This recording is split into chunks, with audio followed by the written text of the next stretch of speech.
करेन की या ठिकाणी आता मनोज जरांगे पाटील हे उपस्थित झालेले आहेत आणि मनोज जरांगे यांच्या शेजारी आपण आहोत। मनोज जरांगे ज्या ठिकाणी स्थानापन्न झालेले आहेत त्या ठिकाणी आपण या ठिकाणी आलेलो आहोत आणि ते कदाचित आता समर्थकांना संबोधित देखील करतील। प्रतीक्षा आहे ती मनोज जरांगे नेमकं काय संबोधित करतायत, कारण शांततापूर्ण आवाहन केलेलं आहे, शांततापूर्ण आंदोलनाचं आवाहन मनोज जरांगे यांनी केलेलं आहे। आता छत्रपतींच्या पुतळ्याला अभिवादन सुद्धा केलेलं आहे, मात्र हे अभिवादन झाल्यानंतर ते नेमकं काय संबोधित करतायत हे बघणं तितकंच महत्त्वाचं आहे। आपण प्रतीक्षा करतोय की मनोज जरांगे नेमकं कधी बोलतील। पुन्हा एकदा मी इतिहास सांगते की एका दिवसाची परवानगी मिळालेली आहे, 1 दिवसीय आंदोलन होईल असं सांगितलेलं आहे। मात्र सध्या आपण बघतोय की संपूर्ण घामाने भिजलेले आहेत मनोज जरांगे।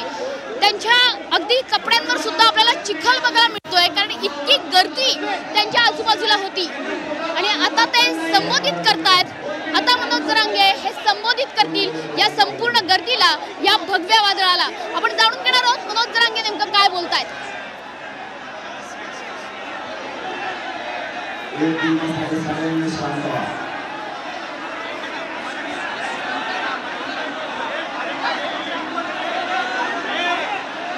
एकदा सांगतो, एक मिनिटासाठी शांत व्हा।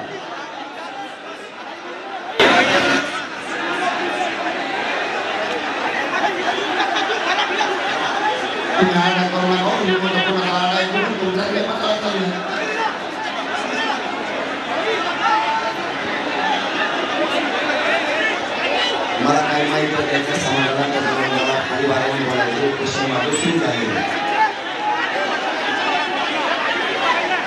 उपोषण सुरू झाल्याची घोषणा केलेली आहे मनोज जरांगे यांनी।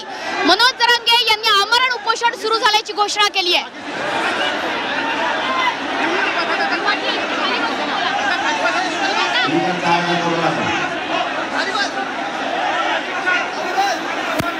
मला काहीतरी समाजाला माहिती आहे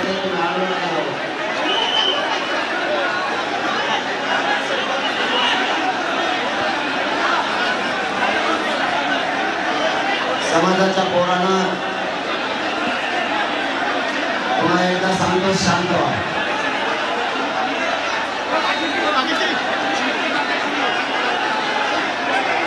कोणी खाली बसलं नाही बसलं काही घेणं तुम्हाला शांत व्हा।